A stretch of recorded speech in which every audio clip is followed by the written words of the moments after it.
The self-help and personal development genre on YouTube is quite voluminous. It's a wonder that people like me who make videos like this ever get seen to begin with. The swath of competition that you have to contend with is almost overwhelming. But nevertheless, people keep tuning in, keep looking for answers to some of their life's problems. And I am one of them. You know, I think most of us are. I mean, that's what the data seems to report, at least. And today I want to share with you what I believe is a good life hack for overcoming, for succeeding, for achieving, and for personal satisfaction in life. I fully believe in this, and I think it's a step that some people generally approach some point in the process, but they tend not to step over the line because this is where it gets a little uncomfortable. Perhaps you have wanted to start a business or write a book, join a gym, get certain results. I have all these gnats flying around me, and they are driving me nuts. It's that time of the morning. But you have all these things you've wanted to do. Maybe you make cake pops like my wife does, world famous cake pops. Or at least they're very popular at work. I mean, if you haven't tried them, you are missing out. There's nothing like them. But you know, everybody has this idea of what they want to do. Maybe they start their own business online. Maybe they just have a dream. They want to pick up an instrument and try their hand at it. But here's a problem. We don't have guarantees of success, do we? We don't have necessarily the guarantee of approval. Yeah, and that's a tough one because we feel like we need some level of that along the way. But Gail Sheehy, American author and journalist, once said, "Growth demands a temporary surrender of security." Growth demands a temporary surrender of security. Mind you, temporary, but you have to give up some of that.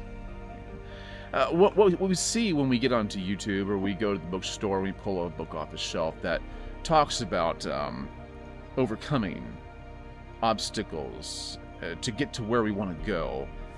A lot of things that we hear, a lot of the stuff we hear, I think, is just kind of backwards.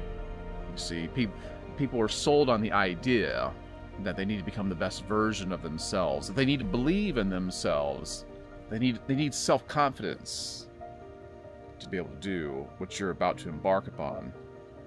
And I just don't think that's true. I don't think you need any of that.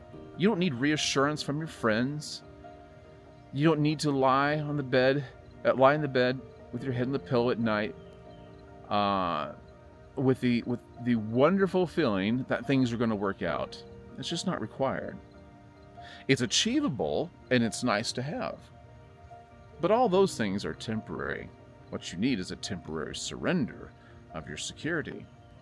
What you need is a game plan. You need to develop a process to which you can adhere, and then show up and do the work. It's about dedication. It's about keeping your hand on the helm. That's what it's really all about. Sink or swim, do or die. That's what it's all about. I mean, look at some of the stories that you've seen. People did things because they wanted to. People who were really successful, people who made it, did things because they had a passion for it. And they believed in what they were bringing to the market. They made a plan. They showed up every day. And they stuck to the process. They were dedicated. And that's what it takes. Ernest Shackleton, the South Pole Antarctic explorer. He wanted to cross. He wanted to be the first one to cross the entire continent on foot. Him and his men embarked on a journey. And in 1915, his ship, the Endurance, sank. It was recently found just in the last couple of years. I didn't think they'd ever find it. But it sank because it was crushed by the ice. And he kept his men, I think there was maybe 20 or a little over that, give or take, He kept his men alive for nearly 2 years in those harsh conditions. The Antarctic has the worst storms on the planet, and he kept them alive down there. This is before GPS. You couldn't reach out like that. They didn't know how they were going to survive, but they showed up for each other every day, and they lasted. And not, by all accounts, as a leader, in some sense of the word, Ernest Shackleton was an absolute failure. But was he really? No, not really. Because he is the quintessential leader that everybody points to. And they look at his failure, but they said he kept his men alive. He was a smart man.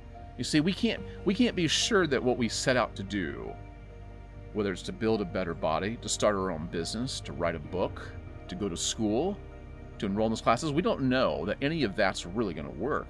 And if it doesn't work, does it mean it was a failure? If you don't get the results that you wanted, does that mean that you failed? Well, maybe in one sense of the word. But growth is what is achieved nevertheless. And growth is what you really want.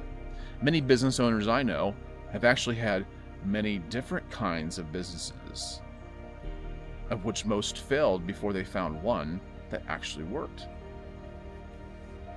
Story after story, and you know people like that. Talk to them. They'll tell you that what I'm saying is true.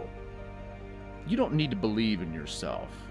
You don't need self-confidence. You don't need reassurance. You need a plan.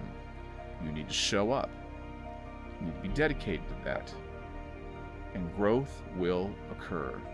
Years ago, when I started this YouTube channel, I had no idea if it was going to work or not. I mean, if you would have asked me, I would have said probably not. But what I'm going to do is I'm going to make 100 videos. Who knows what will happen? I have no idea. I expected nothing. But in those 100 videos, I grew. I learned things along the way. And once I reached 100 videos, I just kept on going. And at this point, I never really planned to stop. I don't know. I don't know where it's going. I don't know if it'll ever be as successful as I would like it to be. But for me, it's about the process. It's not about the results. Make a plan. Stick to it. Just enjoy that.